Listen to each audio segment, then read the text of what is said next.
So I have for you an extremely abbreviated history of pesticide use. Now, there's many classes of pesticides that exist because there's different types of pests. The first pesticide that we see was one that was made to deal with fungus. And fungus are things that grow on crops. They affect the food output and often the leaves and stems. And the Greeks and Romans used smoke to prevent or try to treat the fungus. But that was pretty labor intensive and didn't always work out very well. Along comes the introduction of the potato, and they became extremely important crops in the old world after being brought over from the Americas, especially among poor people because they grew very well and they are actually full of a decent amount of nutrients. Blight, though, was a type of fungus that attacked potato crops and seemingly turned them into mush overnight, completely ruining these crops and bringing about year after year of famine. Ireland had what we call a monocrop, which is where they had pretty much the same breed of potato in different areas of the island, and so many poor areas, blight meant famine because it was their entire food source would turn to mush. Around the same time, France, which has always grown a lot of grapes in their vineyards, started transporting the grapes back and forth between Europe and the Americas, and wouldn't you know it, molds started to become common. So in 1882, this thing called the Bordeaux mixture was discovered, which killed mold on grapes. It was a mixture of copper sulfate and quicklime, and it kept the mold from growing on the grapes. And when they tried it on the potatoes, it worked on the blight too. And so this became the first commercial fungicide that was used in modern times. The next category of pests that we come into are insects. And insects often carry diseases. There are fleas that carry typhus and plague. We've got lice that also carry typhus, and then mosquitoes, oh boy, howdy, those crazy things. They carry malaria and yellow fever and dengue fever and chikungunya. And they carry Zika and West Nile and lymphatic filariasis. They just are a good old time. They're the number one killer, actually, of people. And historically, you would have known many people in your life who would have died from those diseases. Ancient Egyptians used sulfur to try to keep those pests at bay, and the ancient Chinese used arsenic and mercury compounds to try to do so. The problem was sulfur smells really bad, and mercury and arsenic are actually completely toxic. But people were just so frustrated by dealing with these things that they felt like that taking that chance was worth it.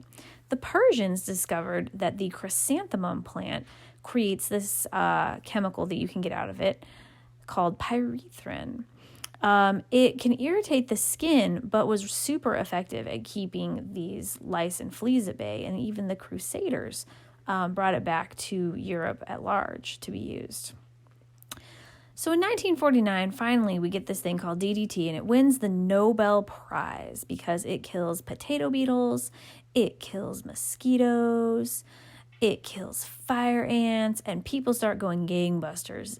Massively reduces all of these diseases like malaria and yellow fever, and it's used widely and in large doses all over the world.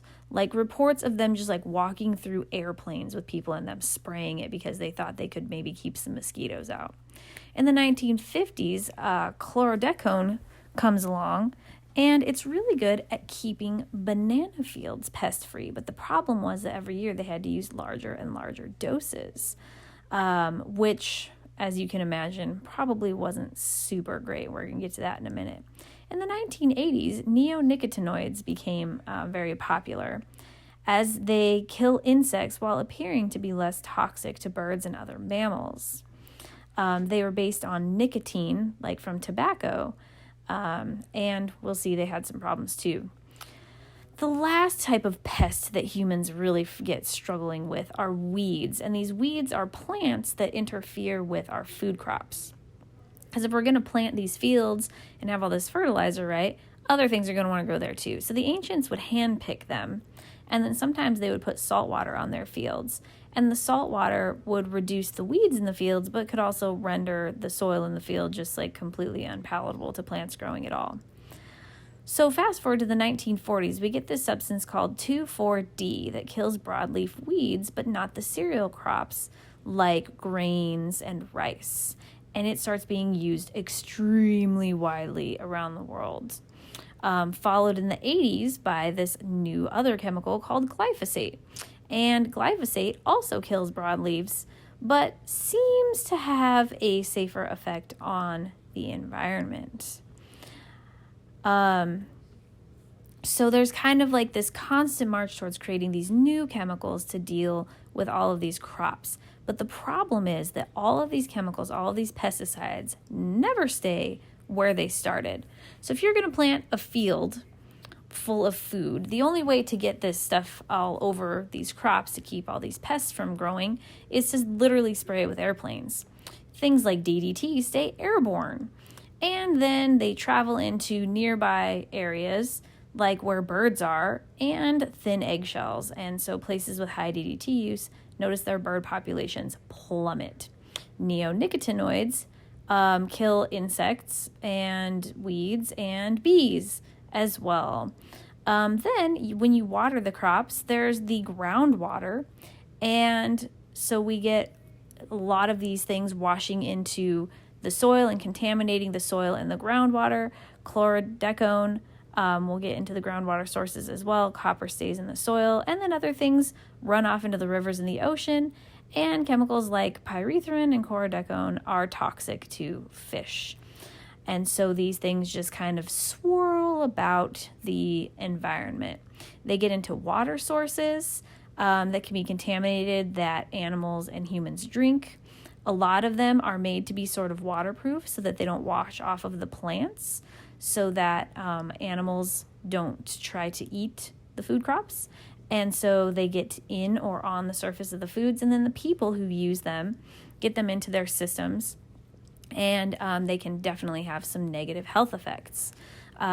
So as we know, just from being humans, we would never walk out to, the garden shed and just drink like a large dose of a pesticide, because we know that would probably kill us. But what we're not sure about, and what we're starting to actually gather a lot of evidence about, is what happens when we consume extremely small doses of these things over large periods of time.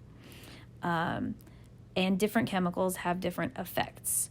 One of the problems with one of the things, DDT in particular, is this issue called bioaccumulation, where chemicals will build up higher and higher amounts as they move up the food chain. So you've got a little fish who eats, some plankton, whatever, and gets a little DDT in their system.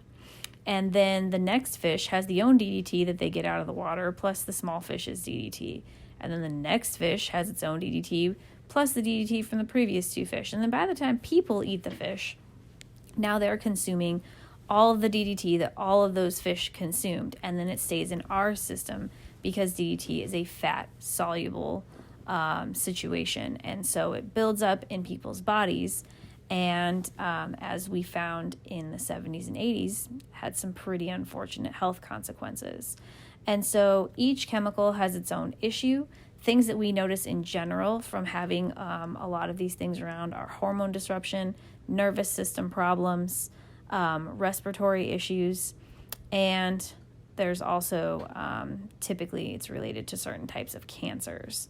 But each pesticide acts differently and has different effects on humans. So in 1972, DDT was banned, and this was actually when the EPA was created to try to keep all these chemicals kind of in check. Chlordecone was banned in 1993. In 2015, glyphosate was ruled carcinogenic, which means it causes cancer in humans. But a lot of times by the time those are ruled, the damage is done. And so now we have, sort of the issue. Do we have widespread famine, or do we use tons of chemicals on our foods? And these are things that scientists are working on currently and problems that we're trying to solve.